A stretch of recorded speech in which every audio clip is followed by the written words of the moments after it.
tengah ramainya kota Jakarta, masih ada kampung yang setiap hari dikelilingi genangan air. Ya, Kampung Apung.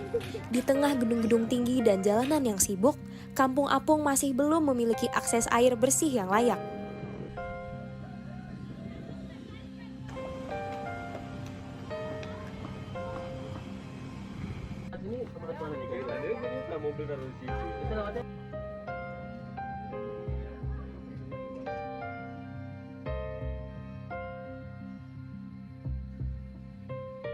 Kami pun bertanya, bagaimana warga di sini bisa bertahan? Bagaimana mereka memenuhi kebutuhan sehari-hari tanpa air bersih? Dan lebih jauh lagi, apakah kondisi ini memang dibiarkan atau justru sengaja diciptakan?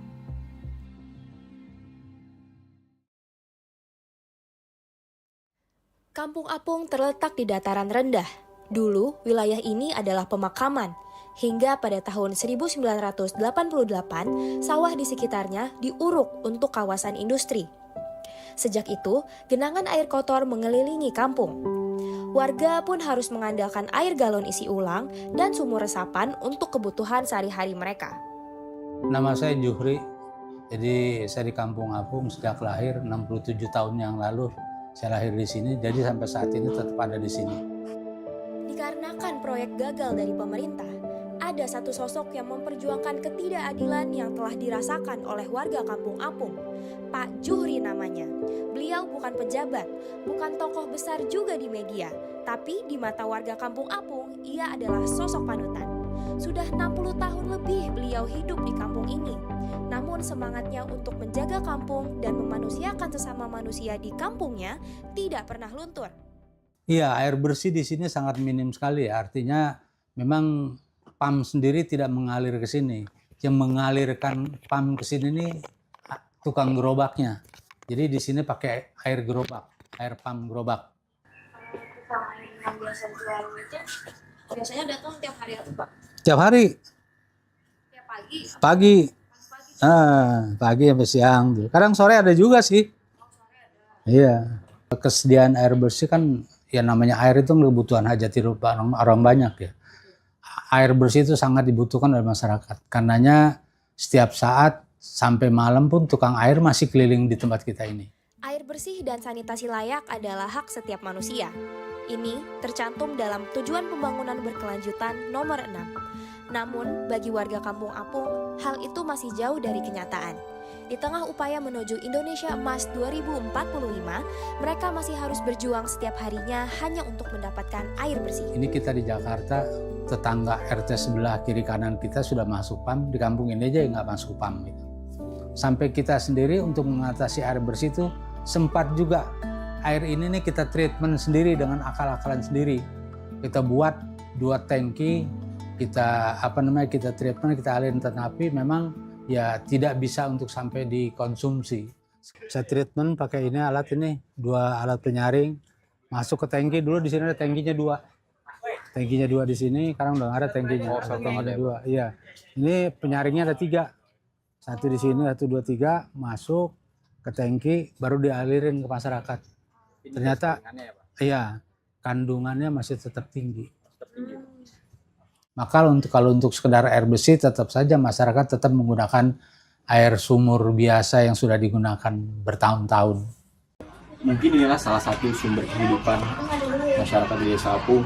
Ini adalah sumur untuk keberlangsungan hidup di masyarakat Desa Apung ini. Ini kedalaman 3 meter, ini adalah akses. Semuanya bisa dilihat. Ini buat sumber-sumber kehidupan kepada rumah-rumah warga gitu. Fenomena yang terjadi di Kampung Apung juga mendapat perhatian dari sejumlah pemerhati lingkungan. Salah satunya adalah Bapak Dwi Sawung, seorang manajer kampanye infrastruktur dan tata ruang Walhi yang menyoroti persoalan sanitasi dan dampak buruk tata ruang terhadap kehidupan warga di sana.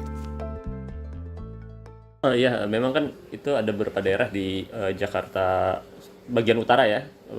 Kalau di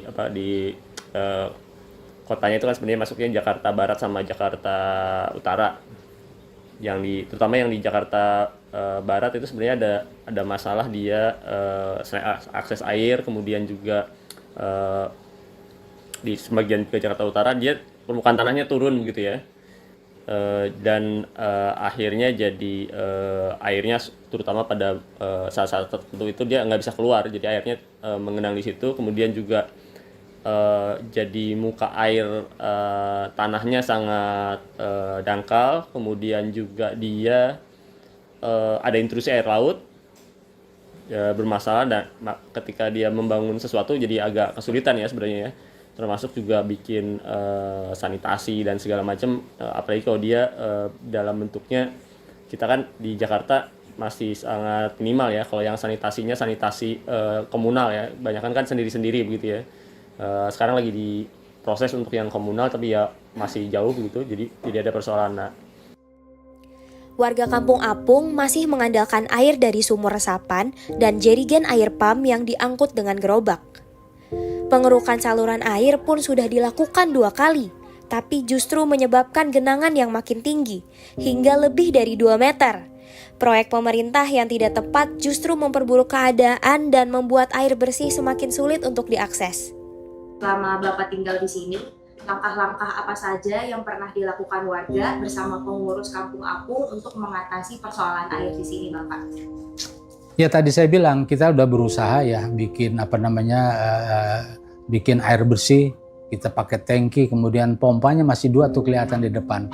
Akhirnya juga tidak bisa, kadar pencemarannya sangat tinggi sudah di kampung ini air itu, karena banjir di sini kan udah bukan setahun 2 tahun, sudah puluhan tahun banjir di sini. Jadi pencemaran air ini udah sangat tinggi.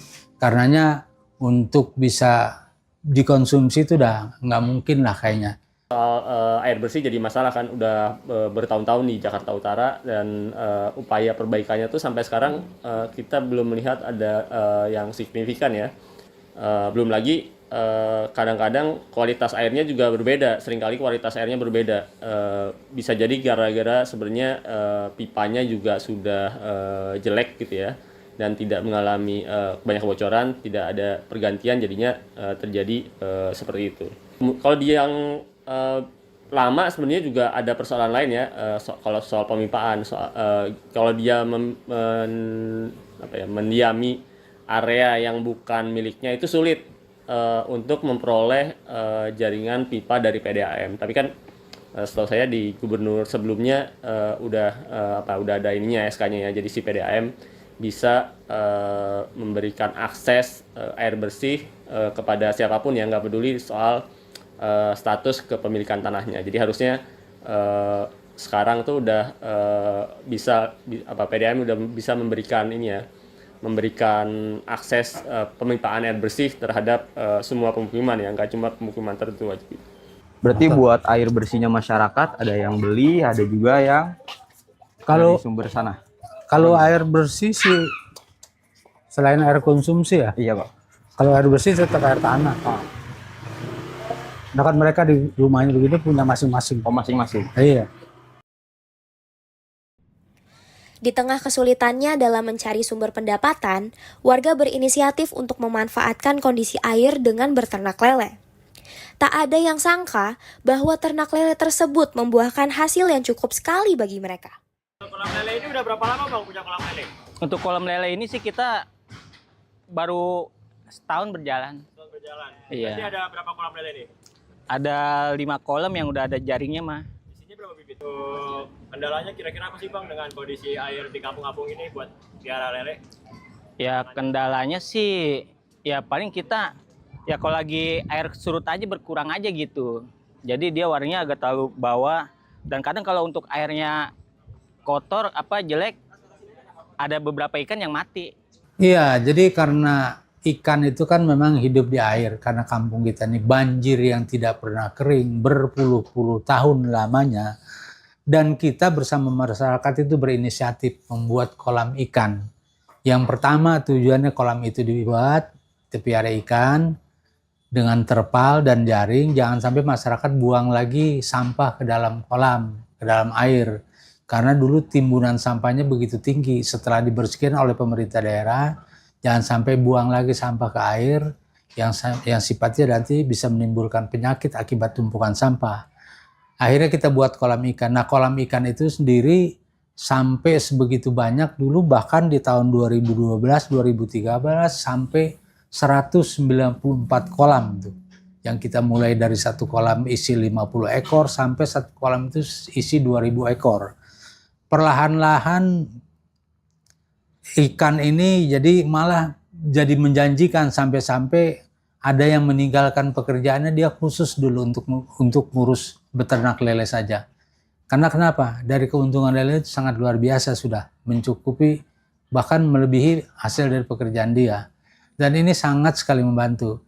Nah, kalau saat ini agak kurang karena kampung ini pernah dikeringkan oleh pemerintah Jakarta Barat yang dulu kolamnya 194 mau tak mau digulung. Padahal dulu niatnya digulung itu kampung ini mau dikeringkan, ternyata tidak juga, kan tetap banjir seperti saat ini.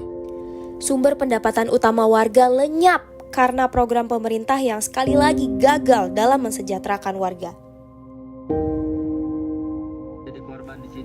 Pemerintah berulang kali menyampaikan komitmen untuk memperbaiki kesejahteraan warga Kampung Apung, termasuk akses terhadap air bersih. Janji-janji telah diucapkan dan harapan pun sempat tumbuh.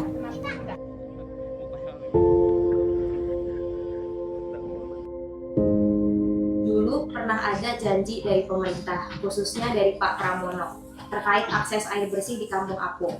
Bisakah Bapak ceritakan bagaimana janji itu disampaikan dan sejauh mana realisasinya sekarang? Iya, kalau sampai saat ini sih saya juga belum pernah ketemu tuh dengan Pak Pramono.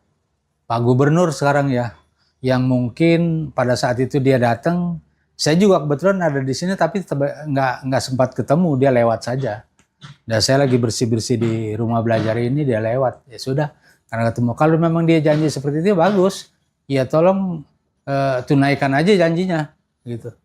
Pada Jumat, 25 Oktober 2024, Pramono Anung, salah satu kandidat dalam Pilkada DKI Jakarta, mengunjungi Kampung Apung. Dalam kunjungannya, ia bertemu dengan Pak RT Kampung Apung yang disaksikan oleh semua warga untuk mendengarkan keluhan mereka tentang lingkungan yang tergenang air bertahun-tahun dan sulitnya mendapatkan air bersih. Dalam pernyataan kepada media, Pramono menyebut kondisi Kampung Apung sebagai kawasan dengan genangan abadi. Dan ia berkomitmen untuk melakukan pengerukan serta pemompaan air sebagai upaya penanggulangan jangka pendek. Ia juga menyinggung bahwa upaya serupa pernah dilakukan pada tahun 2012, namun tidak berkelanjutan.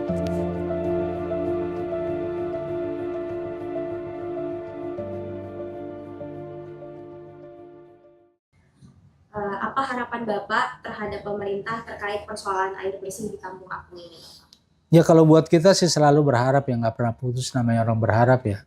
Mudah-mudahan pihak pemerintah punya hati, mau membantu masyarakat di kampung ini agar mau mengaliri PAM di sini sehingga masyarakat di sini bisa menggunakan air PAM, tidak lagi air pikul.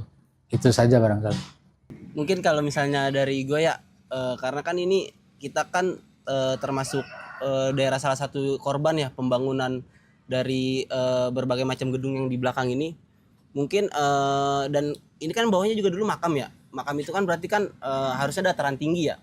Terus tiba-tiba jadi kebanjiran dan ini kan udah puluhan tahun ya. Mungkin karena kebetulan juga sekarang kan pemimpin Jakarta, gubernur kita kan juga baru ya. Mungkin lebih aware juga kali ya kepada masyarakat pinggiran Jakarta, nggak cuma fokus di tengah-tengah kota gitu. Ternyata di Jakarta juga ada daerah tertinggal seperti ini gitu. Air bersih bukanlah hadiah, ialah hak. Dan hak itu seharusnya tidak ditentukan oleh tempat tinggal atau status sosial. Warga Kampung Apung sudah terlalu lama bertahan sendiri. Mereka tak butuh janji, mereka butuh tindakan. Perjuangan mereka belum selesai, tapi semangatnya tidak pernah padam. Sekarang, waktunya pemerintah berhenti melihat ini sebagai beban dan mulai bertindak sebagai bentuk tanggung jawab. Karena hidup layak seharusnya tidak menjadi impian, tapi kenyataan.